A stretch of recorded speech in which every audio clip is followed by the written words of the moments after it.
Are you good with chaos? Or do you like a more ordered environment when you're a public speaker? Depending on the answer to these choices, you can best understand how you should handle a Q&A session.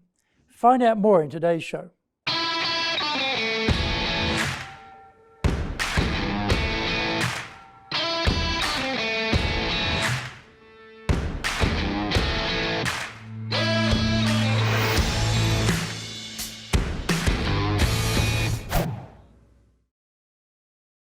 Welcome back to year 6 of the Cutting Edge Japan Business Show, which we release every Monday. I'm your host, Dr. Greg Story, Dale Carnegie Tokyo franchise owner, master trainer, president of Dale Carnegie Tokyo Training, and 3-time best-selling author of Japan Sales Mastery, Japan Business Mastery, and Japan Presentations Mastery. Zaegyo is the translation of Japan Sales Mastery. Anatamo Present no Tatsujin is the translation of Japan Presentations Mastery. My latest book is Stop Wasting Money on Training, and the Japanese title is Training de Okane o Muru ni suru no wa yamimashou. We are bringing the show to you from our High Performance Center in Akasaka, in Minato-ku, the business center of Tokyo. Why the cutting edge? We are here to win in business in Japan. Let's all be at the forefront, at the cutting edge of how to flourish here in this market. This is episode number 313, taking questions when presenting in Japan. それでは行きましょう. So let's get going. The question and answer component of talks are a fixture that we don't normally analyze for structure and possibilities therein. Having an audience interested enough in your topic to ask questions is a heartening occurrence. When we are planning the talk, though, we may just neglect to factor this Q&A element into our planning. We may have considered what some potential questions might be so that we are prepared for them, but maybe that is the extent of the planning. We need to go a bit broader, though, in our thinking about the full extent of the talk we are going to give. Should we accept questions as they arise, or do we tell the audience we will take their questions at the end? What are the main considerations for each structure? Q&A in Japan can be a bit tricky, though, because people are shy to ask questions. Culturally, the thinking is different to the West. In most Western countries, we ask questions because we want to know more. We don't think that we are being disrespectful by implying that the speaker wasn't clear enough, so that is why we need to ask our question. We also never imagine we must be dumb and have to ask a question because we weren't smart enough to get the speaker's drift, the meaning in the first time round. We also rarely worry about being judged on the quality of our question. We don't fret that if we ask a stupid question, we have now publicly announced to everyone we are an idiot. Some speakers encourage questions on the way through their talks. They are comfortable to be taken down deeper on an aspect of their topic. They don't mind being moved along to an off-topic point by the questioner. The advantage of this method is that the audience don't have to wait until the end of the talk to ask their question. They can get clarification immediately on what is being explained. There might be some further information which they want to know about so that they can go a bit broader on the topic. This also represents and presents an image of the speaker as very confident in their topic and flexible to deal with whatever comes up. They also must be good time managers and facilitators when speaking to get through their information, take the questions on the way through, and still finish on time. In today's age of distraction, being open to questions at any time serves those in the audience with short concentration spans or little patience. Not everybody in the audience can keep a thought aflame right through to the end. So having forgotten what it was they were going to ask, they just sit there in silence when it comes to Q&A. Their lost question may have provoked an interesting discussion by the speaker on an important topic or point. Having one person brave enough to ask a question certainly encourages everyone else to ask their question. The social pressure of being first has been lifted, and group permission now allows for asking the speaker about some points in their talk. Find out more when we come back from the break. If you want to become a fully competent and confident presenter, then do the High Impact Presentations course. We are all being judged when we speak, be it in the internal team meeting or in a public environment. Be it the big bosses, clients, or an industry audience, everyone is evaluating us. Don't blow it. Get the best training on the planet. Do the High Impact Presentations course now in either Japanese or English.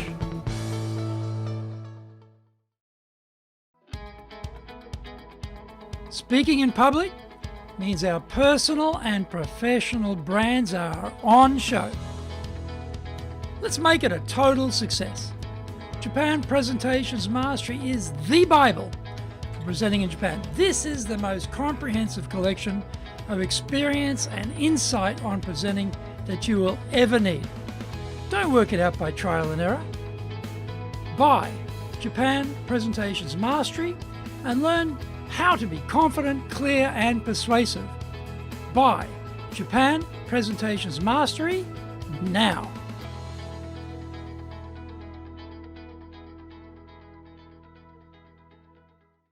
Welcome back.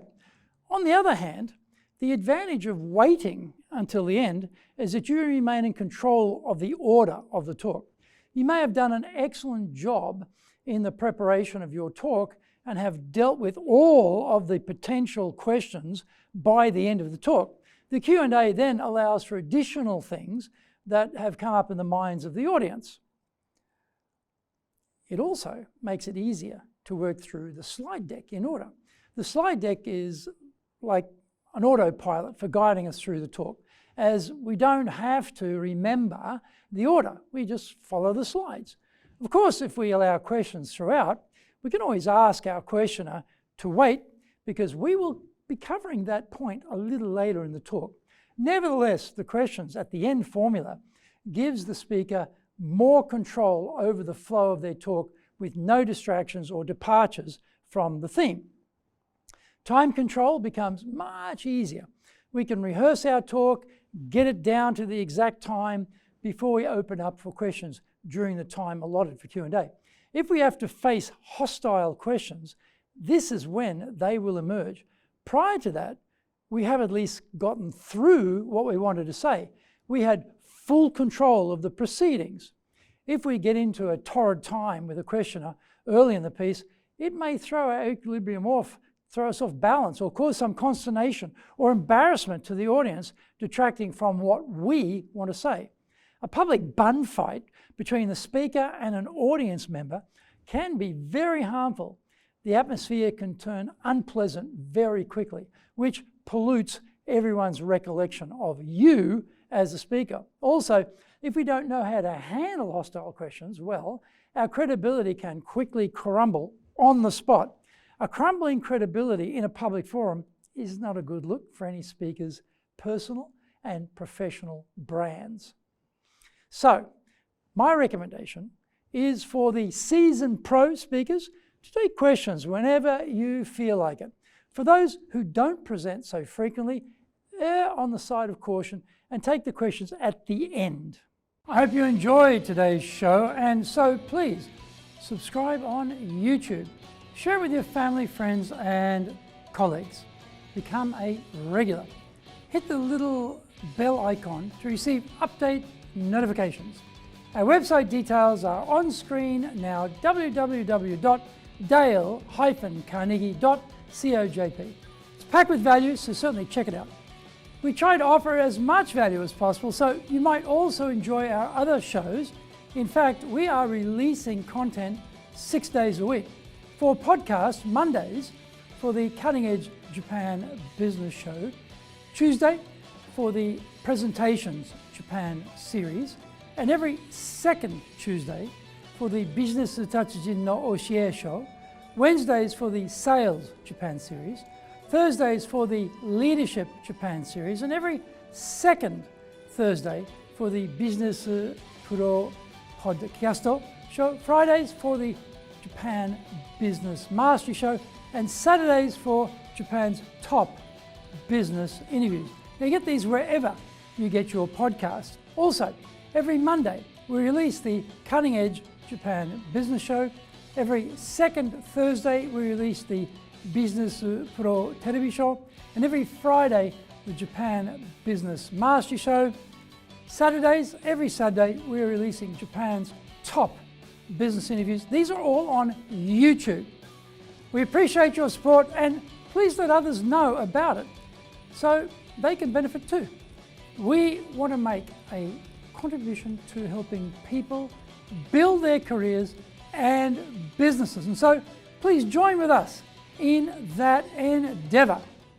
In episode 314, we are talking about technical salespeople need good presentation skills in Japan. So yoroshiku onegai itashimasu. Please join me for the next episode of the Cutting Edge Japan Business Show. We are here to help you, and we have only got one direction in mind for you and your business, and that is up.